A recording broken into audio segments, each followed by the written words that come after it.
तो आज इस वीडियो में हम करेंगे क्लास 10th एसएसटी का सैम्पल पेपर। तो ये पेपर टोटल 80 मार्क्स का है और इसमें टोटल क्वेश्चन है 37 और हमारा 1 to 20 क्वेश्चन जो रहेगा वो एमसीक्यू टाइप रहेगा और उसके बाद जो भी क्वेश्चन आएंगे वो क्वेश्चन आंसर टाइप रहेंगे। तो बहुत ही इंटरेस्टिंग पेपर है। तो स्टार्ट करते हैं बिना टाइम वेस्ट किए। तो क्वेश्चन 1 हमें क्या दिया है, what help in the colonisation of Asian and African countries. चारों में से एक करेक्ट आंसर है, वो हमें ढूंढ के निकालना है। तो देखो क्वेश्चन ध्यान से समझते हैं। एशिया और अफ्रीका ये जो दो कॉन्टिनेंट हैं इनकी कंट्रीज़ के ऊपर कब्ज़ा हो गया था। किसके द्वारा? यूरोप की जो कंट्रीज़ थी उन्होंने इन लोग के ऊपर कब्ज़ा कर लिया था। अब इनके ऊपर कब्ज़ा करने में किस चीज़ ने हेल्प की थी वो हमें क्वेश्चन में पूछा गया है। तो देखो यूरोप में टेक्नोलॉजी, ट्रांसपोर्ट ये सब बढ़ रहा था, जिसकी वजह से क्या हुआ, यूरोप की जो कंट्रीज़ हैं उन्होंने एशिया और अफ्रीका की खोज की, इन्हें ढूंढा। अगर ये ढूंढे नहीं होते इन्हें तो फिर क्या कब्जा कर पाते? नहीं कर पाते। तो टेक्नोलॉजी और ट्रांसपोर्ट, इन्वेस्टमेंट ये सब चीज़ की वजह से ही एशिया और अफ्रीका के ऊपर कब्जा हो गया था। तो हमारा सिंपल सा आंसर हो जाएगा option C, technology, investment and improvement in transport. तो क्वेश्चन सेकंड देखते हैं। Which one of the following newspaper was started by बाल गंगाधर तिलक। तो बाल गंगाधर तिलक जी ने कौन सा न्यूज़पेपर स्टार्ट किया था? तो सबको पता है कि उन्होंने केसरी न्यूज़पेपर जो था वो स्टार्ट किया था, वो भी मराठी लैंग्वेज में, ताकि क्या हो, जो भी ब्रिटिशर्स गलत कर रहे हैं वो न्यूज़पेपर के ज़रिए सबको बता पाए। अब देखते हैं थर्ड वन। तो क्वेश्चन 3 एक पिक्चर बेस्ड क्वेश्चन है और मैं प्लीज़ विनती करता हूँ कि आप एग्ज़ाम में पिक्चर बेस्ड करके जाएं, क्योंकि आने वाला है इस बार पक्का। तो देखो इसमें हमें क्या बताया गया है वो पहले समझते हैं। ये एक राजा है जो अपनी रानी को छुड़ाने आया है दुश्मनों यानी डेमन्स की कैद से। तो ये है इस पिक्चर का मतलब। अब देखो इसे पेंट किसने किया था ये हमें पूछा गया है। तो ये चैप्टर 6 से लिया गया है आपके हिस्ट्री के, printing, culture and modern art, और इसमें राजा रवि वर्मा जो है उन्होंने ये पेंटिंग बनाई है। ये पुराने ज़माने के आइडिया पे ये पेंटिंग बनाई गई है। राजा रवि वर्मा ने ये पेंटिंग बनाई है। पेज नंबर 171 पे आपको मिल जाएगा आपके हिस्ट्री बुक में। तो इसका आएगा आंसर ऑप्शन सी। अब देखते हैं क्वेश्चन नंबर 4। तो अब देखते हैं question number 4। Arrange the following in chronological order, यानी हमें सीक्वेंस वाइज सारी घटनाओं को रखना है कि कौन सी घटना पहले हुई, कौन सी घटना बाद में हुई, मतलब क्या चीज़ पहले हुई क्या चीज़ बाद में हुई, ये हमें रख के बताना है। तो इसके ऑप्शंस भी दिए गए हैं ABCD, इसको अरेंज करते हुए। तो डायरेक्ट हम इसमें आंसर ही देख लेते हैं क्योंकि इसमें बहुत ज़्यादा टाइम लग जाएगा। तो देखो CBSE ने आपका आंसर दिया है option D, 4th, 2nd, 3rd और 1st। इसको एक्सप्लेन कर देता हूँ मैं। तो देखो ये जो क्वेश्चन है ये आपको printing, culture and modern art chapter से लिया गया है। तो इसमें क्या हुआ था कि पहले प्रिंटिंग प्रेस का इन्वेंशन हुआ था, इसलिए 4th ऑप्शन को पहले रखा है। उसके बाद जो प्रोटेस्टेंट रिफॉर्मेशन आया था, और तीसरा है कि जो बाइबल का मैसेज है उसको रीइंटरप्रेटेड कर दिया गया था, इसलिए ये तीसरे नंबर पर है। और चौथा है इस सब कंडीशन की वजह से प्रिंटिंग कल्चर ने क्या किया था, एक वर्ल्ड वॉर टाइप क्रिएट कर दिया था, एक वॉर टाइप क्रिएट कर दिया था, इसलिए फ्रेंच रिवॉल्यूशन हुआ था।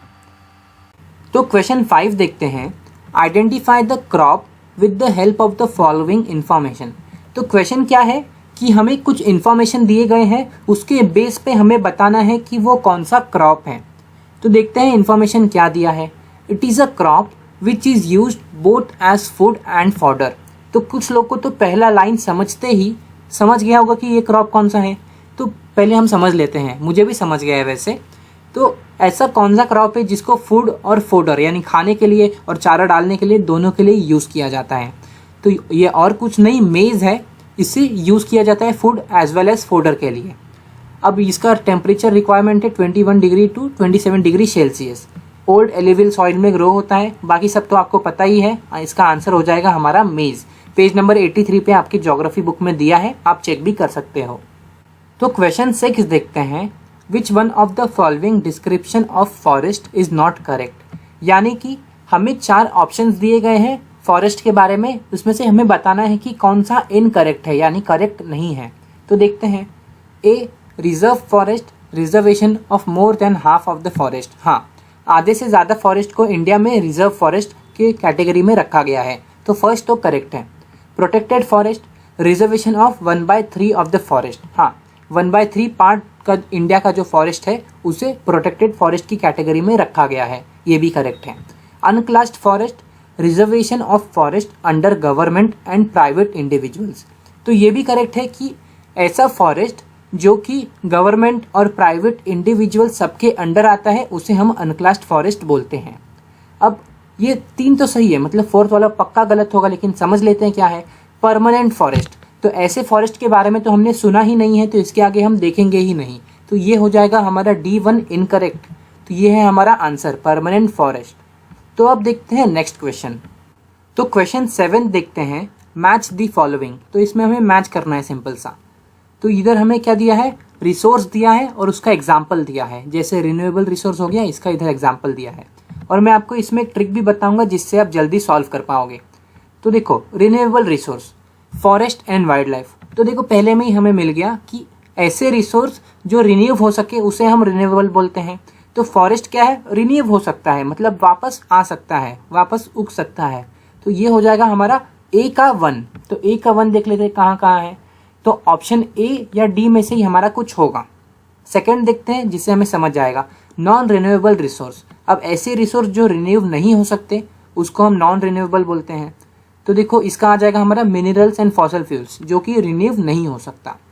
तो B देख लेते हैं, B भी 4th, अच्छा दोनों में 4th दिया है। अब C को देखते हैं, नेशनल रिसोर्स। तो ऐसे रिसोर्स जो नेशन के लिए रहते हैं तो वो होता है नेशनल रिसोर्स।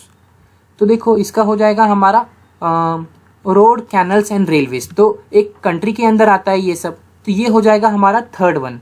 तो देखते हैं C का 3rd कहाँ दिया है। तो A में ही C का 3rd दिया है, यानी ये A ऑप्शन हमारा आंसर है। A का 1, B का 4, C का 3 और D का 2। तो अब देखते हैं हमारा आंसर। तो आंसर हमारा करेक्ट है, A का 1, B का 4, C का 3, D का 2, आंसर A। तो ये हो गया हमारा आंसर। अब नेक्स्ट क्वेश्चन देखते हैं। तो क्वेश्चन 8 देखते हैं, consider the following statement regarding power sharing arrangement in Belgium and identify incorrect one from the following. तो क्वेश्चन का मतलब है कि बेल्जियम में जो पावर शेयरिंग होती है वो हमें इस 4 पॉइंट में दिया गया है, और इसमें से एक पॉइंट जो है वो इनकरेक्ट है, वो हमें फाइंड आउट करना है, और वही हमारा आंसर है। तो देखते हैं, equal number of members from Dutch and French community in the central government. हाँ, ये करेक्ट है कि सेंट्रल गवर्नमेंट में डच और फ्रेंच के जो मेंबर्स हैं वो इक्वल नंबर में रहेंगे। तो ऑप्शन ए तो करेक्ट है। Separate government for Brussels with equal representation of community, B वाला भी सही लग रहा है, क्योंकि देखो ब्रुसेल्स एक अलग टाइप का गवर्नमेंट बना दिया गया है। जो कैपिटल है उधर का ब्रुसेल्स, उधर एक अलग टाइप का गवर्नमेंट बनाया है जहाँ पर डच और फ्रेंच की जो कम्युनिटी है वो इक्वल नंबर में रहेगी। तो बी भी करेक्ट है। सी देखते हैं, the state government to be the subordinate to the central government. ये पॉइंट थोड़ा गलत लग रहा है। क्यों? क्योंकि इधर लिखा है कि स्टेट गवर्नमेंट जो है वो सेंट्रल गवर्नमेंट के अंडर काम करेगी, यानी जो सेंट्रल गवर्नमेंट बोलेगी उसको उसका मानना पड़ेगा। यानी अगर बोलेगी अपने देश को बर्बाद कर दो तो स्टेट गवर्नमेंट को अपना देश बर्बाद करना पड़ेगा। तो ऐसा कोई गवर्नमेंट कर सकती है क्या? नहीं ना। तो ऑप्शन सी इसलिए इनकरेक्ट हो जाएगा, क्योंकि स्टेट गवर्नमेंट किसी के अंडर में काम नहीं करती। तो यही हो जाएगा हमारा आंसर, ऑप्शन सी। तो क्वेश्चन 9 देखते हैं क्या दिया है। Which one of the following subjects come under the legislation of central and state in India. तो यानी क्वेश्चन में बोला गया है कि कौन सी चीज़ है जो सेंट्रल और स्टेट गवर्नमेंट दोनों मिलके संभालते हैं। तो पहला है एजुकेशन, क्या इन दोनों मिलके संभालते हैं? तो पहला ही हमारा आंसर करेक्ट है। क्यों? क्योंकि देखो अभी आप जो बुक पढ़ते हो वो है NCERT यानी CBSE की बुक है, तो वो हो जाएगा सेंट्रल बोर्ड। हम सेंट्रल बोर्ड की बुक पढ़ते हैं। अब देखो आप कहीं के भी हो सकते हो, जैसे महाराष्ट्र के हो सकते हो, यूपी के हो सकते हो। अब मैं आपको जानता तो नहीं हूँ ना, लेकिन जहाँ के आप हो वहाँ की बुक आपको लगेगी। जैसे SSC बोर्ड की जो बुक है वो SSC स्टूडेंट्स जो रहेंगे वो यूज़ करेंगे। तो सेंट्रल और स्टेट दोनों मिल के संभाल रहे हैं एजुकेशन को, तो इसलिए हमारा ऑप्शन ए करेक्ट हो जाएगा, एजुकेशन। तो अब देखते हैं question number 10। Which one of the following statement is true regarding feminist movement. तो 4 स्टेटमेंट दिए हैं, उसमें से हमें बताना है कि कौन सा करेक्ट है यानी ट्रू है फेमिनिस्ट मूवमेंट से रिलेटेड। तो पहले हमको याद करना पड़ेगा फेमिनिस्ट मूवमेंट क्या होता है। तो इसमें क्या किया गया था, बात किया गया था कि वुमेन्स को क्या किया जाए, इक्वालिटी दी जाए, फैमिली एज वेल एज कहीं भी हो उन्हें इक्वालिटी दी जाए। तो ये है हमारा फेमिनिस्ट मूवमेंट। अब देखते हैं कहाँ है, ए देखते हैं, a group which favours giving more power to working womens, नहीं ऐसा कुछ नहीं है। बी देखते हैं, a movement that believe in giving exclusive right to the female, नहीं ऐसा नहीं है कि मतलब बहुत ज़्यादा राइट भी नहीं देना है, इनको क्या चाहिए, इक्वल राइट्स चाहिए। Radical womens movement aimed at equality in personal and family life as well. तो ये देखो ये आंसर करेक्ट है कि वुमेन को क्या चाहिए, इक्वालिटी चाहिए पर्सनल फैमिली में हर जगह। तो ये हो जाएगा हमारा आंसर करेक्ट C1। तो ये है हमारा answer, radical womens movement aimed at equality in personal and family life as well. तो क्वेश्चन नंबर 11 देखते हैं, which one of the following pairs is correctly matched. तो देखो जो मैच द फॉलोइंग होता है बिल्कुल ये वैसा ही है, लेकिन इसमें बस क्या है कि इसके सामने ही जस्ट आंसर लिखा है। जैसे ए इसका आंसर ये, बी इसका आंसर ये, सी इसका आंसर ये, तो ऐसे इधर आंसर पहले से ही लिख के आया है। अब इसमें से हमें बताना है कि कौन सा इसमें से करेक्ट है, ए बी सी डी इसमें से क्या करेक्ट है। तो देखते हैं पहला, Bharatiya Janata party, national democratic alliance. लो ये पहला ही हमें करेक्ट मिल गया, यानी कि अब दूसरा देखने की जरूरत ही नहीं, क्योंकि भारतीय जनता पार्टी जो है इसके अंडर ये आता है नेशनल डेमोक्रेटिक अलायंस। तो ये हो जाएगा हमारा आंसर ऑप्शन ए। अब बाकी का देख सकते हो तीनों भी गलत आएंगे, लेकिन ऑप्शन ए करेक्ट है। CBSE के आंसर स्कीम में भी यही दिया गया है, Bharatiya Janata party national democratic alliance. Page number 81 पे आप चेक कर सकते हो। तो ये हो जाएगा हमारा इसका आंसर। तो क्वेश्चन 12 है, असर्शन एंड रीजनिंग। तो अगर आपको ये सॉल्व करने नहीं आता तो अभी एक बार सिखा दे रहा हूँ, बाद में नहीं सिखाऊंगा। तो इसमें क्या होता है, दो चीज़ दिया रहता है, एक असर्शन होता है, एक रीज़न होता है, दोनों में कुछ लिखा रहता है। समझो अगर असर्शन हो तो उसमें लिखा है, समझो कि आपने समोसा खाया, ठीक है, उसके बाद रीज़न लिखा है कि चटनी के साथ खाया। अब आपने समोसा चटनी के साथ खाया, दोनों अगर ज्वाइन करोगे तो मैच कर रहा है ना। तो देखो मतलब ये हो जाएगा असर्शन रीजनिंग दोनों भी करेक्ट है और दोनों भी मैच खा रहे हैं, रिलेटेड है, करेक्ट एक्सप्लेन किया गया है। तो उस टाइम पे अगर आपका आंसर करेक्ट होगा और सही से एक्सप्लेन होता रहेगा तब आप ऑप्शन ए चुनोगे कि both A and R are true, और रीज़न जो है करेक्ट एक्सप्लेनेशन है ए का, यानी जो ये रीज़न दिया गया है वो करेक्ट एक्सप्लेन करता है असर्शन को। अगर देखो आपका दोनों भी करेक्ट है लेकिन रीज़न करेक्ट एक्सप्लेन नहीं कर रहा है, जैसे कि आपने समोसा खाया बाद में जाके पानी पिया, अगर ऐसा रहेगा दोनों सेम तो दिख रहा है, यानी कि आपने खाया फिर पिया होगा, लेकिन मैच नहीं कर रहा है जैसे चटनी के साथ कर रहा था, उस टाइम पे आप बी चुनोगे। अगर ए ट्रू रहेगा आर फॉल्स रहेगा तब आप सी चुनोगे, या फिर ए फॉल्स रहेगा आर ट्रू रहेगा तो आप डी चुनोगे। तो ये होता है असर्शन एंड रीजनिंग, आपको ऐसे चूज करना है। अब इधर देखते हैं क्या दिया है। Assertion, democracy is an accountable responsive and legitimate government, यानी कि देखो हमें बताना है कि ये करेक्ट है कि नहीं, पहले देख लो ये करेक्ट है कि नहीं। तो ये करेक्ट है कि डेमोक्रेसी अकाउंटेबल रिस्पॉन्सिव और एक लेजिटिमेट गवर्नमेंट है, ये करेक्ट है। अब कैसे करेक्ट है अगर आपको नहीं पता तो मैं बता दूं, आपके जो चैप्टर है उसकी स्टार्टिंग में ये चीज़ दिया गया है। अब उसके बाद रीज़न देख लेते हैं। Democracy have regular free and fair election and decision making in base of norms and procedures. तो देखो डेमोक्रेसी में क्या होता है, फेयर इलेक्शन होता है, प्रोसीजर के बेस पे इलेक्शन होता है। तो अगर आपने ये चैप्टर पढ़ा होगा तो आपको पता होगा कि ये दोनों भी वर्ड आगे पीछे ही आया है। ये स्टार्टिंग में जो democracy is an accountable responsive ये जो चीज़ है उसके ही पैराग्राफ में ये भी चीज़ लिखी गई है। तो दोनों भी रिलेट खा रहा है और आंसर दोनों भी करेक्ट है। अगर दोनों रिलेट खा रहा है और सेम है तो हमारा कौन सा होगा, A option, both A and R are true and R is the correct explanation of A. तो इसका आंसर हो जाएगा ऑप्शन ए। तो ऐसे आपको करना है असर्शन एंड रीजनिंग। तो क्वेश्चन नंबर 13 दिया है, which one of the following religion was protected and फ्रॉस्टेड by Sri Lankans in their constitution, यानी कि श्रीलंका ने अपने कॉन्स्टिट्यूशन में किस रिलीजन को प्रोटेक्ट करने की बात की थी। तो हमें पता है कि श्रीलंका ने बुद्धिज़्म जो है उसे प्रोटेक्ट करने की बात की थी। तो ये हो जाएगा हमारा आंसर। तो क्वेश्चन नंबर 14 हमें क्या दिया है, read the given data and find out childrens of which state has attend maximum elementary school education. अब क्वेश्चन में हमें बोला गया है कि देखो ये 3 स्टेट दिए गए हैं और हमें कुछ इन्फॉर्मेशन दिया गया है इनसे रिलेटेड। तो हमें बताना है कि कौन सा जो स्टेट है वो ज़्यादा पढ़ा लिखा है, यानी उसके जो बच्चे हैं या फिर लोग हैं ज़्यादा पढ़े लिखे हैं। तो हम कहाँ से इसको देखते हैं, हम इसको लिटरेसी रेट से देखते हैं। तो अगर लिटरेसी रेट से देखें तो हरियाणा में 82% लोग पढ़े लिखे हैं, केरला में 94%, तो यही जीतेगा लगता है, और बिहार में 62। तो इसको देख के हमें डायरेक्टली समझ जाता है कि कौन ज़्यादा पढ़ा लिखा है, तो वो है केरला के लोग 94%। तो डायरेक्ट आंसर हो जाएगा केरला, ऑप्शन डी। अब देखते हैं नेक्स्ट क्वेश्चन।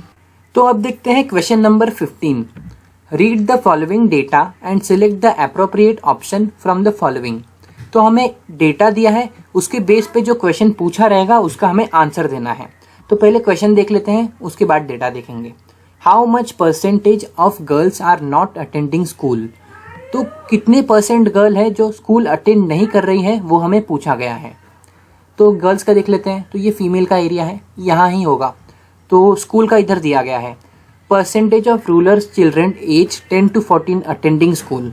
तो कितने परसेंट अटेंड कर रहे हैं वो हमें दिया गया है। तो 82% अगर अटेंड कर रहे हैं तो कितने परसेंट गर्ल्स है जो अटेंड नहीं कर रहे हैं। तो 100 माइनस अगर 82 हम करेंगे तो वो हो जाएगा हमारा नंबर ऑफ गर्ल्स जो अटेंड नहीं कर रहे हैं। तो 100 माइनस अगर 82 करेंगे तो आंसर हमारा 18 आएगा। तो ऑप्शन आ जाएगा हमारा डी। तो ऑप्शन डी है आंसर, 18% गर्ल्स जो है वो स्कूल अटेंड नहीं कर रही हैं। तो क्वेश्चन नंबर 16 देखते हैं। Find the odd one out from the following option. यानी हमको क्या करना है, ऑड वन आउट फाइंड करना है। तो देखो फर्स्ट देखते हैं A, tourist guide, barber, tailor and Potter.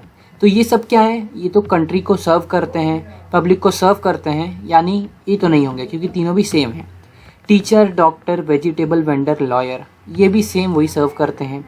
Postman, cobbler, soldier, police constable, ये भी पब्लिक को सर्व करते हैं। तो क्या है, सब पब्लिक को सर्व करते हैं, शायद फोर्थ वन हो। Indian railway, jet Airways, Doordarshan and metro. तो ये तीनों क्या है, ट्रांसपोर्टेशन के हैं, और दूरदर्शन क्या है, इसमें अलग है। तो इससे हम समझ सकते हैं कि ये क्या है, ऑड वन आउट है। तो डी वाला है हमारा ऑड वन आउट। तो अब देखते हैं question number 17, fill in the blanks. तो देखो पहले में हमें क्या दिया है, सेक्टर और क्राइटेरिया यूज्ड। तो इन दोनों के बेसिस पे हमें क्लासीफाई करना है। जैसे कि देखो पहला दिया है प्राइमरी, सेकेंडरी और टर्शरी सेक्टर जो है वो क्या है, नेचर ऑफ इकोनॉमिक एक्टिविटीज़ की क्राइटेरिया में जाता है। अब ऐसा क्यों, क्योंकि एक क्या करता है, खाना प्रोड्यूस करता है, दूसरा उसको मैन्युफैक्चर करता है, और तीसरा क्या करता है, उसको ट्रांसपोर्ट करता है, लोगों के पास लेके जाता है। इसलिए इससे बोला गया है नेचर ऑफ इकोनॉमिक एक्टिविटीज़। तो वैसे ही ऑर्गेनाइज और अनऑर्गेनाइज सेक्टर किस क्राइटेरिया में जाएंगे। तो इधर ऑप्शन दिए हैं, नेचर ऑफ एम्प्लॉयमेंट एक्टिविटीज़। तो अब कहीं जाने की ज़रूरत नहीं है क्योंकि फर्स्ट ही आंसर हमें मिल गया है।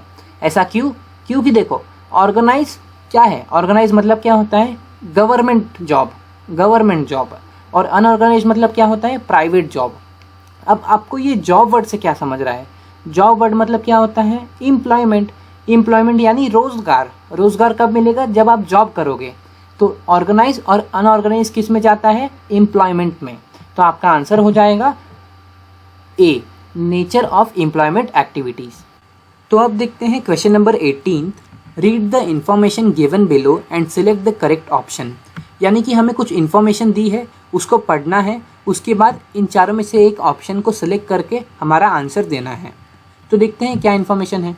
Rohan has taken a loan of 5 lakh from the bank. Rohan ने 5 लाख रुपए का लोन लिया है बैंक से। क्यों लिया है, to purchase a house on 12% rate of interest, ताकि वो एक घर खरीद पाए, वो भी कितने इंटरेस्ट रेट पे, 12% के इंटरेस्ट के रेट पे उसने लोन लिया है बैंक से। He has to submit papers of new house and salary record to the bank. और उसको क्या करना पड़ा, लोन लेने के लिए अपने घर के जो कागजात हैं, नए घर के कागजात, उसको बैंक को गिरवी रखने पड़े। साथ ही साथ जो सैलरी रिकॉर्ड यानी जो सैलरी स्लिप है उसके बैंक की, उसको बैंक में जमा करना पड़ा।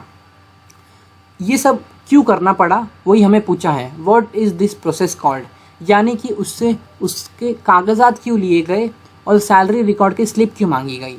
क्योंकि देखो कुछ गिरवी रखना पड़ता है लोन लेते वक्त, तो उसको ही बोला जाता है कोलैटरल। कोलैटरल क्या होता है, जो चीज़ हम गिरवी रखते हैं। तो अब जब Rohan 5 lakh plus interest rate चुका देगा तब उसको जो कागजात हैं घर के वो मिल जाएंगे। तो इसे बोला जाता है कोलैटरल, जो हो जाएगा हमारा आंसर। तो अब देखते हैं question number 19। Which of the following international agencies allow free trade and work on mutual trade between countries.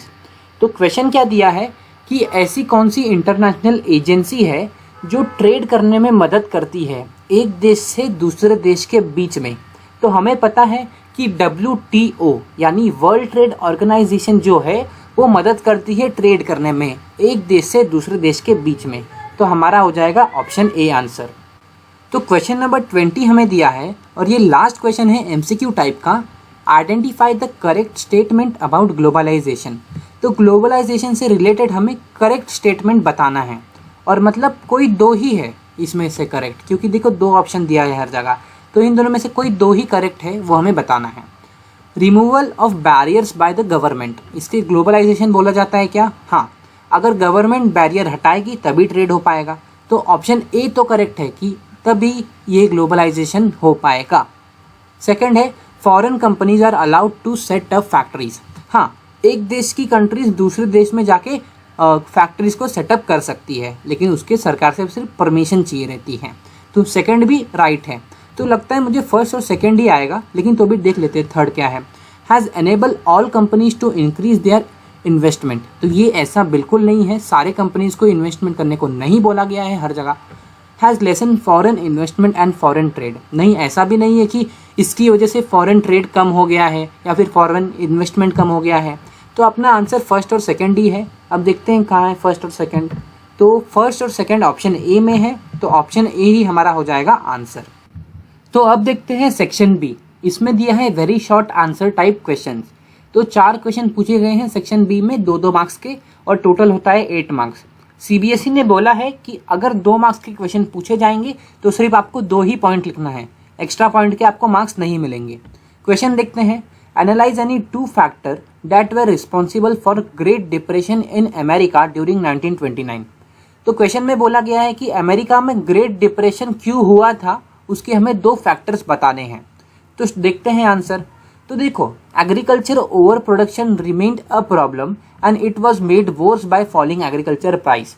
तो क्या हुआ था कि दुनिया में एग्रीकल्चर का प्रोडक्शन बहुत हो गया था, ओवर प्रोडक्शन हो गया था, जिसकी वजह से जो फूड की प्राइस है वो इतनी ज़्यादा घट गई कि क्या है, हर जगह आपको सस्ते में चीज़ें मिल जाएंगी agriculture products. As price slumped and agriculture income decline, farmer try to expand production and bring a large volume of produce to the market, but it pushed down price। अब क्या हुआ कि एग्रीकल्चर का जब प्राइस गिर गया, food का price गिर गया, तो क्या हुआ कि फार्मर के पास बहुत ज़्यादा क्या है, समझो वीट है बहुत ज़्यादा, लेकिन क्या है उसको खरीदने वाला कोई नहीं है, जिसकी वजह से क्या है, फार्मर के पास जो पैसे हैं कुछ है ही नहीं, पैसे मिल ही नहीं रहते उनको, और उनके पास सामान बेचने के लिए तो बहुत सामान था लेकिन बिक ही नहीं रहा था वो सामान। तो उसकी वजह से क्या हुआ, मार्केट पूरा गिर गया था, एग्रीकल्चर की जो प्रोडक्ट्स थे उसकी प्राइस पूरी नीचे चली गई थी। और भी पॉइंट CBSE ने दिए हैं, लेकिन आपको बोला गया है कि कोई 2 ही पॉइंट लिखना है, तो ये 2 पॉइंट हो जाएंगे इसके। तो क्वेश्चन नंबर 22 दिया है, mention the provision that constitute India into a secular country. तो सिंपल सा क्वेश्चन पूछा है कि इंडिया को सेक्युलर कंट्री क्यों बोला जाता है, वो हमें बताना है। तो आंसर देख लेते हैं। There is no official religion for the Indian state, यानी कि इंडिया के लिए कोई ऑफिशियल रिलीजन नहीं बनाया गया है। जैसे कि देखो, श्रीलंका में बुद्धिज़्म है, पाकिस्तान में इस्लाम है ऑफिशियल रिलीजन, तो इंडिया में कोई ऑफिशियल रिलीजन नहीं है, नहीं तो फिर झगड़ा हो जाएगा इंडिया में। Our constitution does not give a special status to any religion. हमारे कॉन्स्टिट्यूशन ने किसी भी रिलीजन को कोई स्पेशल स्टेटस नहीं दिया है, सबको इक्वल रखा है। The constitution provide to all individual and community freedom to profess, practice and propagate any religion और नॉट टू फॉलो एनी। यानी कि हमारे कॉन्स्टिट्यूशन ने खुलेआम बोल दिया है कि कोई भी इंसान जिसको जो रिलीजन फॉलो करना है कर सकता है, या फिर नहीं करना तो भी चलेगा। The constitution prohibits discrimination on grounds of religion. तो यानी रिलीजन के बेस पे कोई भेदभाव नहीं होगा हमारे देश में, हमारा कॉन्स्टिट्यूशन ऐसा बोलता है। अब ये 3 पॉइंट है, 3 में से आपको कोई जो 2 अच्छे लगते हैं वो आपको लिख देना है। क्वेश्चन नंबर 23 क्या दिया है, suggest any 2 ways to conserve energy resources in India. यानी कि हमें ऐसे 2 वेज बताने हैं जिससे कि जो एनर्जी रिसोर्सेज हैं उसको हम कंजर्व यानी बचा सके इंडिया में। तो देखो सीबीएसई ने क्या आंसर दिया है, promotion of energy conservation and increase use of renewable energy resources. यानी कि हम क्या करें, ऐसे रिसोर्सेज का यूज करें जो रिन्यू हो सके। जैसे वाटर रिन्यू होते रहता है, तो वाटर से हम हाइड्रो इलेक्ट्रिसिटी बना सकते हैं, विंड से हम विंड एनर्जी ले सकते हैं। तो ऐसे रिसोर्स का यूज करें जो बार बार रिन्यू हो सके, जिससे हम एनर्जी कंजर्व कर पाएंगे। Have to adopt a caution approach for the judicious use of our limited energy resources. यानी कि ऐसे रिसोर्सेज जो कम अमाउंट में है, यानी एक बार यूज करने के बाद खत्म हो जाते हैं, इनका कम से कम यूज करना है, जब जरूरत पड़ेगी तब यूज करना है, ऐसा बोला गया है। तो फर्स्ट और सेकंड पॉइंट, 2 ही पॉइंट लिखना है, 2 ही पॉइंट पूछे गए हैं। अब और वाला भी दिया गया है, तो और वाला भी देख लेते हैं। और क्या पूछा गया है, suggest any 2 ways to improve the usages of solar energy. यानी कि जो सोलर एनर्जी है वो हमारे अर्थ पे बहुत ज़्यादा आती है, लेकिन हम यूज़ उसका बहुत कम कर पाते हैं। तो ऐसा क्या चीज़ करें कि हम सोलर एनर्जी जितनी आती है मैक्सिमम उसका यूज़ कर पाए। तो आंसर देखो क्या दिया है, reducing the cost of solar panels. यानी कि जो सोलर पैनल्स बाजार में बिकते हैं उनका अगर कॉस्ट हम कम कर देंगे तो सब लोग अफोर्ड कर पाएंगे और अपने घर में लगा पाएंगे, जिससे कि वो सोलर एनर्जी यूज़ कर पाएंगे और उनके लाइट बिल का पैसा बच जाएगा। Use of efficient solar panel mode. यानी कि देखो अब क्या होता है कि सोलर पैनल लगाते वक्त बहुत ज़्यादा खर्चा आता है, लेकिन गवर्नमेंट को कुछ ऐसा करना चाहिए जिससे कि जो सोलर पैनल की कॉस्ट है वो कम हो जाए और सस्ते में सब अफोर्ड कर पाए, अपने घर पे लगा पाए और वो एफिशिएंट हो। तो फर्स्ट और सेकंड पॉइंट, ये 2 पॉइंट आप लिख दोगे तो इसमें आपको फुल मार्क्स मिल जाएंगे। तो क्वेश्चन नंबर 24 क्या दिया है, in what ways government can increase employment in rural sector. यानी गांव साइड एरिया में गवर्नमेंट कैसे एम्प्लॉयमेंट बढ़ा सकती है, ये पूछा गया है। तो इसका आंसर देखते हैं, by introducing mega projects new dam is constructed and canals. यानी कि गवर्नमेंट क्या करे, कैनल्स और डैम्स गांव साइड एरिया में कंस्ट्रक्ट करें। तो इससे क्या होगा कि गांव के लोगों को एम्प्लॉयमेंट, रोजगार भी मिल जाएगा और गांव में क्या होगा, कंस्ट्रक्शन भी हो जाएगा। By introducing tertiary facilities in an area. यानी कि रोड बनाए, कम्युनिकेशन अच्छा करे, जिसमें क्या होगा, एम्प्लॉयमेंट की ज़रूरत पड़ेगी तो गांव वाले इधर भी काम कर सकते हैं और रोड भी उनका अच्छा हो जाएगा। थर्ड देखते हैं, to identify, promote and locate industries and services in semi rural areas. यानी गांव साइड एरिया में क्या करे गवर्नमेंट, इंडस्ट्रीज सेटअप कर दें। उससे क्या होगा, इंडस्ट्रीज के लिए क्या चाहिए, लेबर चाहिए, एम्प्लॉयमेंट चाहिए, तो कौन रहेगा, गांव के लोग जो रहेंगे उधर जाके काम कर सकते हैं। तो अब आ गए हम सेक्शन सी पे, शॉर्ट आंसर टाइप क्वेश्चंस। तो इधर हमें 5 क्वेश्चन पूछे गए हैं 3-3 मार्क्स के, यानी कि हमें हर एक क्वेश्चन में सिर्फ 3 पॉइंट लिखने हैं। अब देखते हैं क्वेश्चन नंबर 25 क्या है, how was the social and political situation of India affected by first world war. तो ये क्वेश्चन कंटिन्यूसली 4 साल से हर बार आपके बोर्ड में आया है, तो शायद इस साल भी आ सकता है। तो ये क्वेश्चन ज़रूर से करके जाना एग्जाम में। क्वेश्चन क्या पूछा है कि फर्स्ट वर्ल्ड वॉर की वजह से इंडिया में कैसी सिचुएशन हो गई थी, सोशल और पॉलिटिकल सिचुएशन इंडिया की कैसी हो गई थी फर्स्ट वर्ल्ड वॉर की वजह से। तो ये मेरा एक फेवरेट क्वेश्चन है, इसलिए मैंने सारे पॉइंट्स डाल दिए इसमें। आपको इसमें से कोई 3 ही लिखने हैं, सबको एक्सप्लेन कर देता हूँ लेकिन आपके लिए। The war created a new economic and political situation. तो एक नई सी सिचुएशन बन चुकी थी इंडिया की, पॉलिटिकली और इकोनॉमिकली। कैसी थी वो देखते हैं। It lead to a huge increase in different expenditure and finance by war loan and increase taxes, custom duties were raised and income taxes were introduce. तो क्या हुआ था, ब्रिटिशर्स को लड़ाई करने के लिए पैसे की ज़रूरत थी, तभी तो वेपन्स खरीद पाएंगे। तो इंडिया में उन लोग ने क्या किया, कस्टम ड्यूटीज़ लगा दी, इनकम टैक्सेस बढ़ा दिए, जिसकी वजह से क्या हुआ कि उन्हें पैसा मिल पाए। तो हमारी क्या थी, इकोनॉमिक सिचुएशन इन लोग ने ऐसे डाउन कर दी। उसके बाद through the war year prices increase, doubling between 1913 to 1918। तो क्या हुआ कि जो कॉमन पीपल है उन लोग फूड खरीद नहीं पा रहे थे। ऐसा क्यों, क्योंकि देखो पहले से ही इतना टैक्स लग गया है, जिसकी वजह से सारे फूड की प्राइस डबल हो चुकी है। अब जो कॉमन पीपल है उनको हार्डशिप फेस करनी पड़ रही थी इसकी वजह से, क्योंकि वो कुछ भी चीज़ खरीद नहीं पा रहे थे। फोर्थ पॉइंट देखते हैं, villagers where called upon two supply soldiers and force recruitment in rural areas cause wide spread anger. तो क्या हुआ था कि विलेजर्स जो हैं उनको छीन के या फिर घसीट कर लेके जाया जा रहा था ब्रिटिशर्स के लिए लड़ाई करने को। यानी सोल्जर चाहिए था ब्रिटिशर्स को, क्योंकि ब्रिटिशर्स की आर्मी कम है, तो सोल्जर्स के लिए इंडियन विलेजर्स को खींच के लेके जाया जा रहा था। उसको बोला जाता है force recruitment.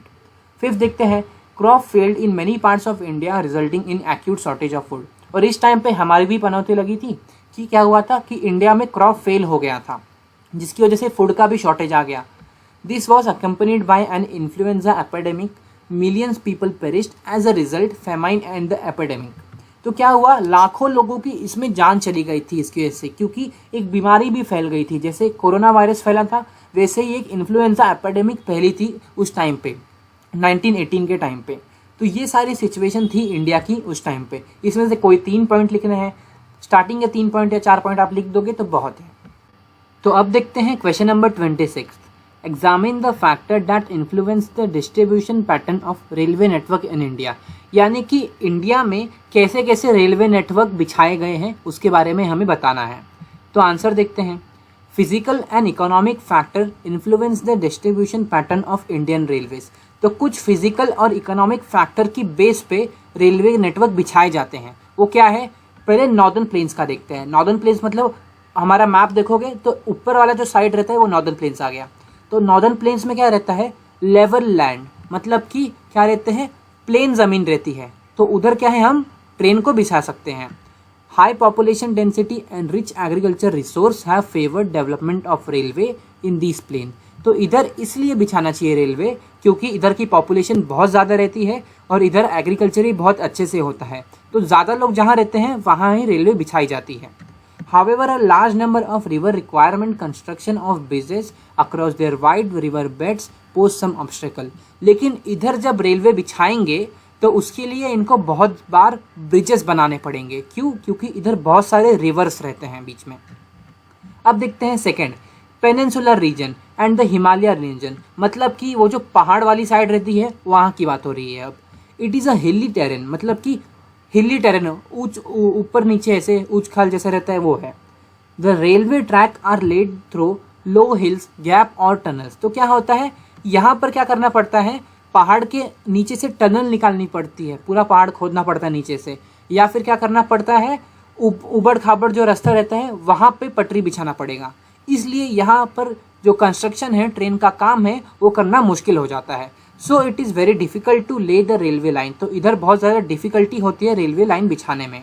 The Himalayan mountain region too are not favourable for the construction of railway line due to high relief, sparse population and lack of economic activities. और इधर ज़्यादातर रेलवे नहीं बिछती हैं। क्यों? क्योंकि इधर ज़्यादा लोग रहते नहीं हैं। अब जहाँ ज़्यादा लोग नहीं रहेंगे तो वहाँ क्या कोई रेलवे बिछाएगा? पहाड़ पे आप जाके रहोगे क्या? नहीं रहोगे ना। तो पहाड़ पे कम लोग रहते हैं, इसलिए इधर इकोनॉमिक अपॉर्चुनिटी यानी कि पैसे वैसे भी इधर कम मिलेंगे अगर काम करने जाओगे कहीं, तो इसलिए इधर रेलवे का नेटवर्क नहीं बिछाया जाता। थर्ड देखते हैं, डेजर्ट ऑफ राजस्थान। तो राजस्थान के डेजर्ट में कैसे रेलवे बिछाई जाती है या फिर कैसे नहीं बिछाई जाती है। On the sandy plains of western Rajasthan to it is very difficult to lay railway lines which has hinder the development of railways. तो यहाँ पर रेलवे इन लोग बिछा नहीं सकते। क्यों? क्योंकि उधर क्या है, पूरा सैंडी एरिया है। सैंडी मतलब क्या है, रेतली एरिया है। अब इतने सारे सैंड की वजह से क्या हो जाएगा, अगर बिछाएंगे रेलवे की पटरी तो पटरी अंदर ज़मीन के धंस जाएगी। तो इसलिए इधर बिछा नहीं पाते इन लोग रेलवेज। अब देखते हैं नेक्स्ट क्वेश्चन। अब क्वेश्चन नंबर 27 हमें दिया है, in what veg multinational corporation different from other companies. यानी एमएनसी जो है वो दूसरी कंपनी से कैसे डिफरेंट है वो हमें बताना है। तो स्टार्ट करते हैं इसका answer. Domestic companies tend to restrict their operation to the country of origin while multinational corporation operation in more than 2 countries. तो क्या होता है कि जो एमएनसीज रहती है, मल्टीनेशनल कंपनीज, वो क्या करती हैं, अपना जो भी बिजनेस रहता है वो वर्ल्ड वाइड रखती है, यानी बहुत सारे कंट्रीज में रहता है उनका बिजनेस स्प्रेड। वैसे ही डोमेस्टिक कंपनी जो रहती है वो अपने कंट्री के अंदर, जैसे इंडिया के अंदर जो कंट्री कंपनीज हैं कुछ छोटी छोटी, वो इंडिया के अंदर ही सिर्फ फैली हैं, पूरे वर्ल्ड में नहीं फैली है। इन्हें बोला जाएगा अदर कंपनीज, मतलब जो स्मॉल कंपनीज हैं वो। Companies expand globally for many reasons, most to obtain new markets, cheaper resource and reduction of operational cost. अब क्या होता है, जो मल्टीनेशनल कंपनी है वो क्या करती है, पूरे वर्ल्ड वाइड घूमती है और उनका जो ब्रांच रहता है वो बहुत सारी जगह रहता है। तो वो क्या करती है, उनका कॉस्ट भी कम हो जाता है। कैसे? जहाँ सबसे ज़्यादा सस्ते में चीज़ें बन रही हैं वो वहाँ जाके चीज़ें बनाती है। तो इससे क्या होगा, सस्ते में उनका सामान बन जाएगा, फिर वो सप्लाई कर पाएंगे वर्ल्ड वाइड। और स्मॉल कंपनीज़ का क्या रहता है, वो एक ही कंट्री में रहती हैं और उसी कंट्री में क्या करती हैं, प्रोडक्ट बनाती हैं और सेल करती हैं। तीसरा है multinational financial management differ from domestic financial management. तो पहली बात एक एग्जांपल दिया है इन्फोसिस का, तो ये एक मल्टीनेशनल कंपनी है, बहुत बड़ी कंपनी है। तो देखो ये कैसे डिफरेंस है, क्योंकि ये पूरे वर्ल्ड वाइड फैली हुई है। अब दूसरी अगर बात करें, जो मैनेजमेंट है, मनी मैनेजमेंट है, मल्टीनेशनल कंपनी का पूरा वर्ल्ड वाइड रहता है और डोमेस्टिक कंपनी का क्या रहता है, एक ही कंट्री में रहता है। जो कंट्री है उस कंट्री के अंदर जो पैसे उनको आते हैं बस उन्हें मैनेज करना रहता है। तो ये 3 डिफरेंसेस आप लिख सकते हो। अब देखते हैं नेक्स्ट क्वेश्चन। तो अब देखते हैं question number 28, differentiate between democratic and non democratic government. यानी हमें बताना है डेमोक्रेटिक गवर्नमेंट और नॉन डेमोक्रेटिक गवर्नमेंट के बीच डिफरेंसेस। तो आंसर देखते हैं। Democratic government are transparent, legitimate and accountable. यानी देखो डेमोक्रेटिक गवर्नमेंट ऐसी गवर्नमेंट होती है जो लोगों की बात सुनती है, ट्रांसपेरेंट रहती है, रूल्स एंड रेगुलेशन के साथ चलती है। वेयर नॉन डेमोक्रेटिक गवर्नमेंट उनका जो मन किया वो करे, चाहे किसी को मारना है तो ऐसे बंदूक लेके मार देंगे। नॉन डेमोक्रेटिक गवर्नमेंट मतलब क्या होता है कि जो किंग रूल होता है उसको बोल सकते हैं। सेकंड है democratic government provide dignity and freedom to all without any discrimination. Democratic government क्या रहती है, जो लोगों को रिस्पेक्ट देती है, चाहे वो कोई भी हो, उसके कंट्री का अगर है तो उसको रिस्पेक्ट मिलेगी और साथ ही साथ उसे फ्रीडम मिलेगी कोई भी चीज़ करने की, भले अगर वो गलत चीज़ हो तो ना करे और सही चीज़ हो तो वो कर सकता है। Conflict are resolve through debate, discussion and negotiation rather than discretion. देखो जो किंग रूल होता है उसमें क्या होता है कि अगर कोई झगड़ा हुआ तो उसको डायरेक्ट गोली से उड़ा दो, लेकिन ये डेमोक्रेटिक गवर्नमेंट में क्या होता है, अगर कुछ गलत हो रहा है या फिर कुछ झगड़ा हो रहा है तो बातचीत करके अच्छे से सुलझाया जाता है, फिर उसके बाद फाइनलाइज किया जाता है कि उसको क्या सज़ा मिलनी चाहिए या नहीं। तो ये होता है डेमोक्रेटिक गवर्नमेंट और नॉन डेमोक्रेटिक गवर्नमेंट के बीच का डिफरेंसेस। सीबीएसई ने ऐसा लिख के दिया है, लेकिन आपको एग्जाम में नहीं लिखना है, आपको कॉलम बनाना है। तो अब देखते हैं question number 29, tertiary sector is different from other sector, justify this statement with suitable argument. तो क्वेश्चन में बोला है कि जो टर्शरी सेक्टर होता है वो प्राइमरी और सेकेंडरी से अलग होता है, तो इसको हमें जस्टिफाई करना है। तो आंसर देखते हैं। Tertiary sector is basic service sector whereas primary and secondary sector are the sector that produces good.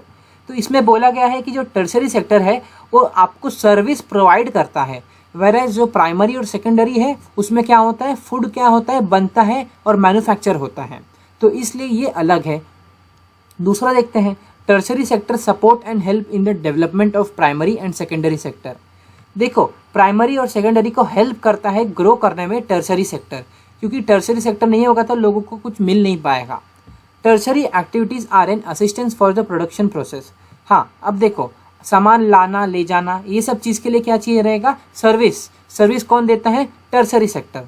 तो ये हो जाएगा तीसरा पॉइंट कि ये सर्विस प्रोवाइड करता है फूड को लाने ले जाने के लिए। साथ ही साथ एग्जाम्पल भी लिख सकते हो, जैसे कि टीचर भी आपको सर्विस प्रोवाइड करती है, टीचर, डॉक्टर, कॉबलर, जितने भी चीज़ें हैं वो लिख सकते हो इसमें। तो अब हम आ गए हैं सेक्शन डी की तरफ। तो यहाँ से सारे long answer type question start होते हैं और अब यहाँ से हर एक क्वेश्चन 5 मार्क्स का होने वाला है। तो क्वेश्चन नंबर 30 को देखते हैं। Highlight the various measures and practices that French revolutionary introduce to create a sense of collective identity among the French people. तो क्वेश्चन में बोला गया है कि जो फ्रेंच रिवॉल्यूशनरी थे उन्होंने ऐसा क्या कर दिया कि जो लोग फ्रांस में पहले खुद को इक्वल नहीं मानते थे अब खुद को इक्वल मानने लगे, सबको इक्वालिटी की नज़र से देखने लगे। तो उन्होंने ऐसा क्या कर दिया कि सबके मन में एक sense of collective identity develop हो गई, ये हमें बताना है। तो आंसर देखते हैं। The idea of la patrie the fatherland. तो उन लोग ने क्या बोला कि फ्रांस हमारे पिता के समान है, ला पैट्री यानी द फादरलैंड। क्यों, जैसे हम लोग बोलते हैं भारत हमारी माता के समान है, वैसे उधर के लोग बोलने लगे फ्रांस हमारे पिता के समान है। एंड ली सिटियन द सिटीजन्स, यानी उधर के जो सिटीजन्स हैं अब सबको इक्वल राइट्स मिलेगी अंडर अ कॉन्स्टिट्यूशन। एक कॉन्स्टिट्यूशन बनाया दिया जाएगा और उसके अंडर सबको इक्वालिटी या फिर इक्वल राइट्स दे दी जाएगी। A new French flag the tricolour was chosen to replace the former royal standard. तो पहले फॉर्मल रॉयल स्टैंडर्ड का जो राजा का फ्लैग होता था उसको हटा दिया गया और उसकी जगह पे एक नया फ्रांस का फ्लैग लाया गया ताकि सब लोग उससे रिलेट कर पाए और सब लोग खुद को इक्वल मान पाए, जो 3 कलर का था। The state general was elected by the body of active citizens and rename the national assembly. तो क्या हुआ कि राजा का पहले एस्टेट जनरल हुआ करता था जहाँ पर मंत्री इलेक्ट करते थे लोगों को, लेकिन अब उसको ही क्या कर दिया गया, रीनेम करके नेशनल असेंबली का नाम दे दिया गया और इलेक्ट अब कौन करेंगे, जो एक्टिव सिटीजन्स है वो लोग इलेक्ट करेंगे। अब 4 देखते हैं, new hymns were composed, oaths taken and martyrs commemorated, यानी कि नए नए राष्ट्रगीत बनाए गए, जैसे हमारा जनगण मन है वैसे ही वहाँ भी कुछ बनाया गया, नए नए शपथ लिए गए और जो भी शहीद हो गए थे लोग फ्रांस को आज़ाद कराते हुए उनको याद किया गया, उनके बारे में बात की गई। 5th देखते हैं, a centralised administrative system was put in place and it formulated uniform law for all citizens within a territory. अब इधर क्या किया गया कि सबके लिए इक्वल लॉ बना दिया गया, पूरे कंट्री में एक इक्वल लॉ बना दिया गया और इस लॉ के अंडर ही सब काम करेंगे। तो ये चीज़ इन्होंने इंट्रोड्यूस किया था ताकि सबको इक्वल दिखा सके। अब देखते हैं नेक्स्ट क्वेश्चन। तो अब देखते हैं question number 31, examine the reason for the location of most of the jute mills in West Bengal. तो ज़्यादातर जूट मिल्स जो है इंडिया की वो वेस्ट बंगाल में है, तो ऐसा क्यों है वो हमें पूछा गया है, क्या रीज़न है। तो इसका आंसर देखते हैं, approximately of the jute producing area. तो सबसे ज़्यादा जो जूट प्रोड्यूस होता है वो वेस्ट बंगाल में होता है, एक रीज़न ये हो गया। इनएक्सपेंसिव वाटर ट्रांसपोर्ट, और ज़्यादा वाटर ट्रांसपोर्ट करने की ज़रूरत भी नहीं है क्योंकि उधर बाजू में ही नदी है। तीसरा देखते हैं, supported by a good network of railways, roadways and waterways to facilitate movement of raw material to mills. तो देखो जो रॉ मटेरियल रहता है, मतलब जो रॉ जूट रहता है, उसको मिल्स तक लेके जाने के लिए रोडवेज, रेलवेज और वाटरवेज तीनों भी अवेलेबल है, वो भी चीपर रेट में। तो ये भी एक अच्छा मीन है ट्रांसपोर्ट का। 4th है, abundant water for processing raw jute, और बहुत सारा वाटर है उधर प्रेजेंट, रॉ जूट को प्रोसेस करते वक्त वाटर की ज़रूरत पड़ती है, तो बहुत सारा वाटर उधर प्रेजेंट है, तो ये भी एक रीज़न हो जाएगा। Cheap labour from West Bengal and adjoining state of Bihar, Orissa and Uttar Pradesh, और लेबर की ज़रूरत जो पड़ती है वो सस्ते में पूरी भी हो जाएगी क्योंकि वेस्ट बंगाल, बिहार, उड़ीसा और उत्तर प्रदेश में सस्ते में काम हो जाएगा। तो ये आप 5 पॉइंट लिख दोगे तो आपको फुल मिल जाएगा इसमें। तो अब हम देखते हैं question number 32, describe the role of political parties in India. तो जो पॉलिटिकल पार्टीज रहती हैं उनका क्या रोल है इंडिया में वो हमें बताना है। तो पार्टीज कंटेस्ट इलेक्शन, तो क्या करती है, अलग अलग पॉलिटिकल पार्टी आती है और फिर इलेक्शन होता है, फिर जो पार्टी इलेक्शन में जीतती है वो आगे जाके गवर्नमेंट बनाती है। सेकंड देखते हैं, party put forward different policies and programmes and the voter choose from them. तो देखो आपने देखा होगा इलेक्शन के पहले जो अलग अलग पॉलिटिकल पार्टीज है वो आपसे बहुत सारी वादे करते हैं, तो वही अपने पॉलिसीज और प्रोग्राम बताते हैं और जो आपको सबसे अच्छा लगता है कि ये पार्टी ये कर सकती है वो उनको आप वोट दे देते हो। तो ऐसे इन पार्टी का काम चलता है। थर्ड है, parties play a decisive role in making law for the country. अब जो पार्टी विनिंग पार्टी रहती है यानी रूलिंग पार्टी रहती है वो कंट्री के लिए लॉ बनाती है। Party form and run government, और उसके बाद क्या होता है जब पार्टी बन जाती है तो वो पूरे गवर्नमेंट को कंट्रोल करती है। फिर फिफ्थ देखते हैं, those party that lose in the election play the role of opposition to the party in the power.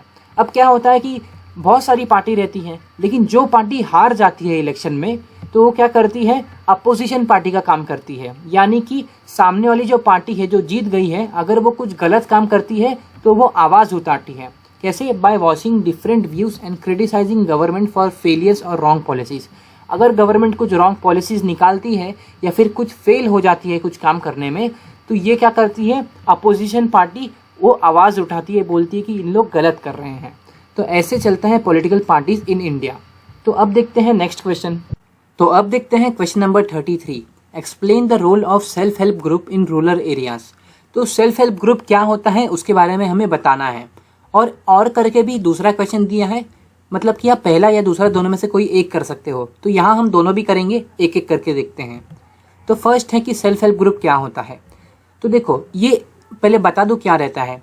तो देखो कुछ लोग रहते हैं जिन्हें बैंक से लोन नहीं दिया जाता। क्यों नहीं दिया जाता, क्योंकि उनके पास कोलैटरल यानी गिरवी रखने के लिए कुछ नहीं होता।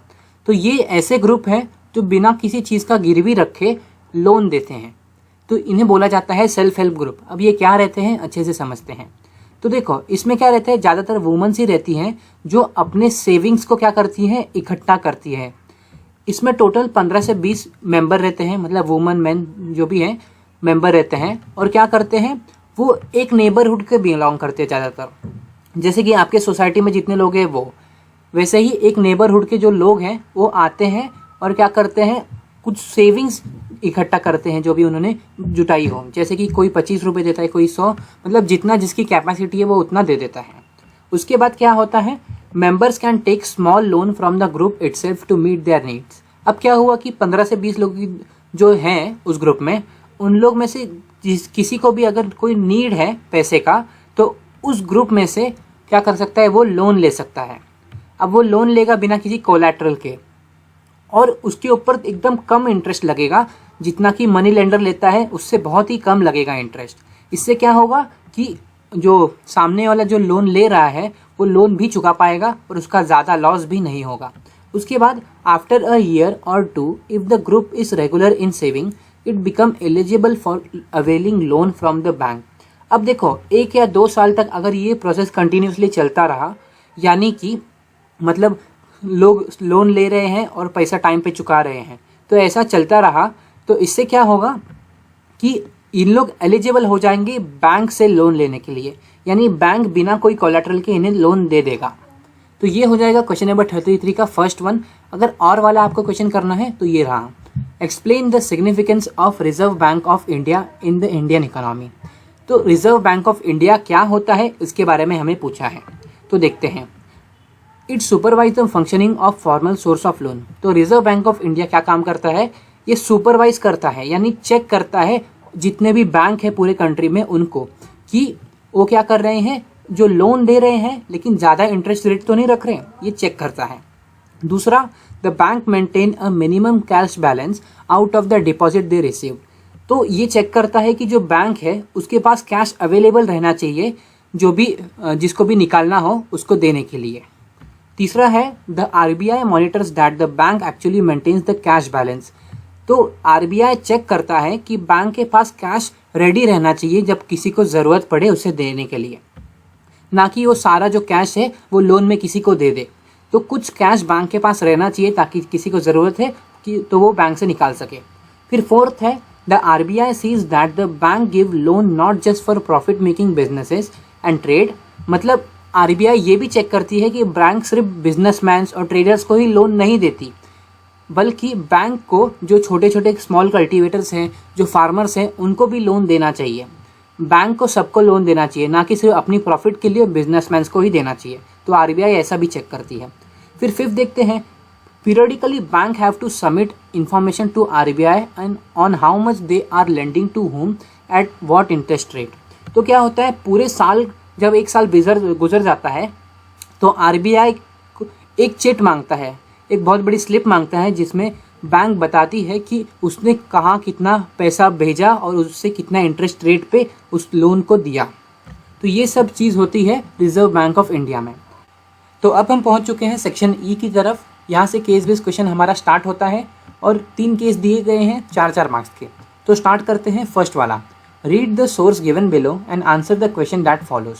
तो एक पैसेज पढ़ के आंसर देना है। तो पूरा एक्सप्लेन नहीं करूँगा, लेकिन ब्रीफ में बता देता हूँ क्या है इसमें। विल थ्रोन एक इंसान था जिसका फ्रेंड जो था वो लंदन में काम किया करता था। तो विल थ्रोन का भी बहुत मन था कि वो लंदन में जाके काम करे। तो वो क्या किया, अपने 3 दोस्तों के साथ निकल गया लंदन, यानी कि विल थ्रोन और उसके साथ 2 दोस्त। उन लोग चलते चलते लंदन पहुंच गए। उन्हें 3-4 दिन लगा पहुंचने में और उनका सारा पैसा जाते वक्त ख़त्म हो गया था। अब जब लंदन पहुंचे तो उसे उनका दोस्त नहीं मिल रहा था, जो काम करता है गैस स्टेशन पे, वो उन्हें मिल नहीं रहा था। तो फिर क्या हुआ, उन लोग बहुत ढूंढे, नहीं मिल रहा था। फिर एक रात को उन लोग एक बंद बिल्डिंग के नीचे सो गए। फिर जब सुबह उठे तो उन्हें पता चला कि एक गैस स्टेशन पे, कैंट गैस स्टेशन पे वर्कर्स के लिए जगह खाली है। तो फिर उन लोग ने क्या किया, जल्दी से अप्लाई कर दिया। अप्लाई किया तो उन्हें एक्सेप्ट कर लिया गया और उनको नौकरी मिल गई गैस स्टेशन पे। और सरप्राइजिंगली क्या था, जो उनका दोस्त था वो उसी गैस स्टेशन में काम किया करता था जहाँ पर उन्हें जॉब मिली। अब उन्हें जॉब इसलिए मिल पाई इतने जल्दी क्योंकि जो सीजनल वर्क रहता है गैस स्टेशन का, गैस का सीजनल वर्क रहता है, तो कुछ सीजन रहता है कुछ नहीं रहता। तो कंपनी वालों को ज़रूरत थी, वर्कर थी, और सस्ते में इन्हें वर्कर मिल गया, तो इसलिए उनका जॉब एक्सेप्ट हो गया। अब देखते हैं इसके क्वेश्चन आंसर्स। तो अब इस केस स्टडी का क्वेश्चन आंसर देख लेते हैं। Analyse the major factor which led London become an attractive place for the job seeker. तो क्वेश्चन में हमें बोला है कि ज़्यादातर लोग जॉब ढूंढने के लिए लंदन क्यों जाते हैं। तो ये जो केस था वो एज ऑफ इंडस्ट्रियलाइजेशन चैप्टर से लिया गया है। तो अगर आपने ये चैप्टर किया है तो आपको ये पता होगा। ज़्यादातर लोग लंदन इसलिए जाते हैं क्योंकि लंदन में बहुत सारी फैक्ट्रीज सेटअप हुई थी, क्योंकि वहाँ इंडस्ट्रियलाइजेशन हुआ था।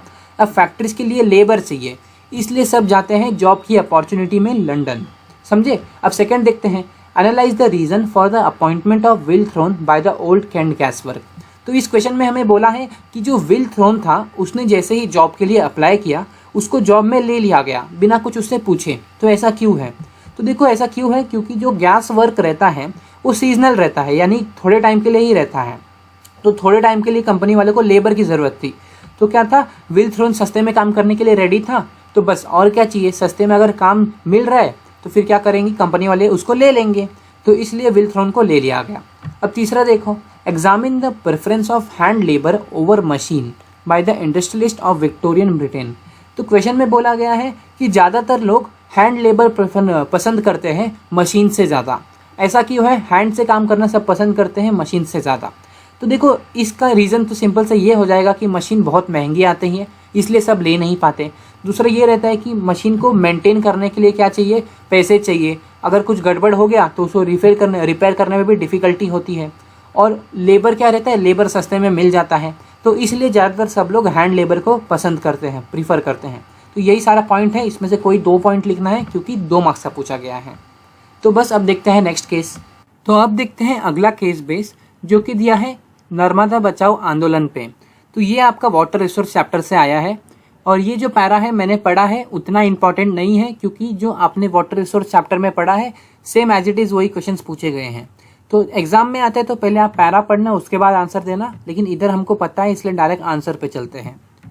With what objective Sardar Sarovar dam was build. अब सरदार सरोवर डैम क्यों बिल्ड किया गया था, अगर ये नहीं पता तो बस इतना सोच लो कि कोई डैम क्यों बिल्ड करते हैं, या तो इरिगेशन के लिए या फिर पावर सप्लाई के लिए।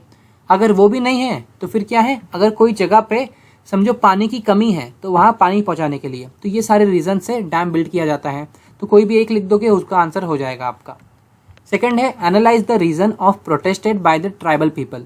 तो ट्राइबल लोग जो थे उन्होंने प्रोटेस्ट क्यों किया था, मतलब आवाज़ क्यों उठाई थी जब सरदार सरोवर डैम बन रहा था।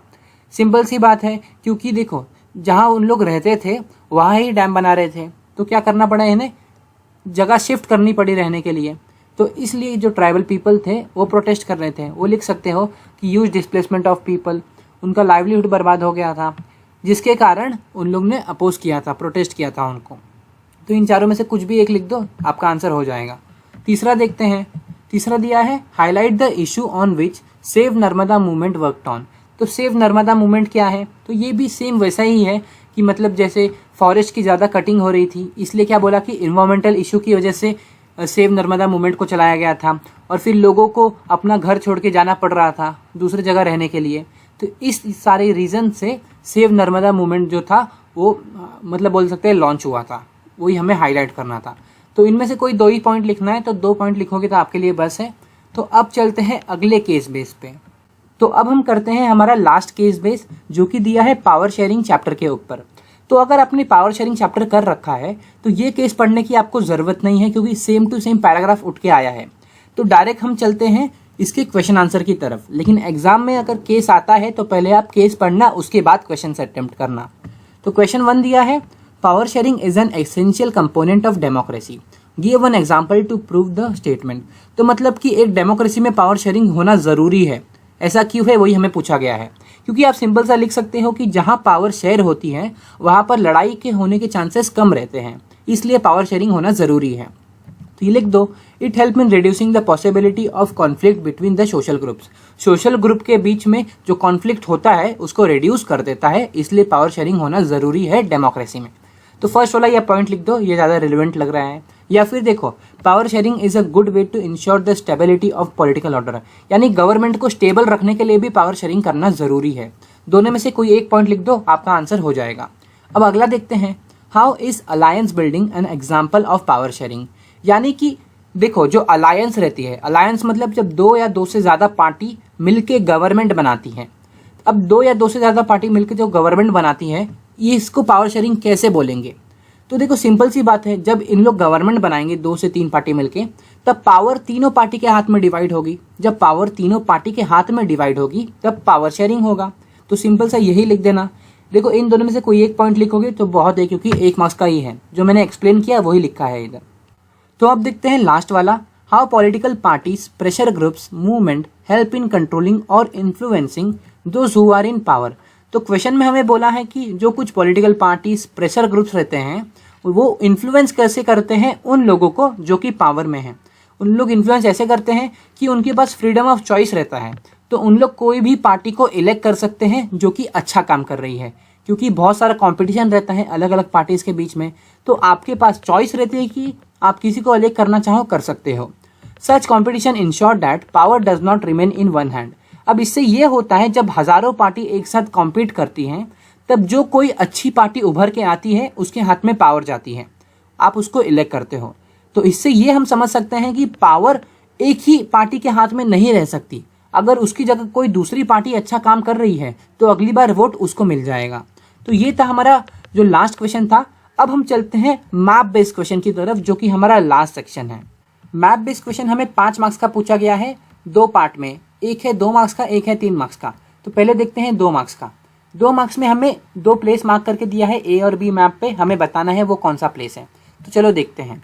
ए है हमारा Indian national Congress session at this place in 1920।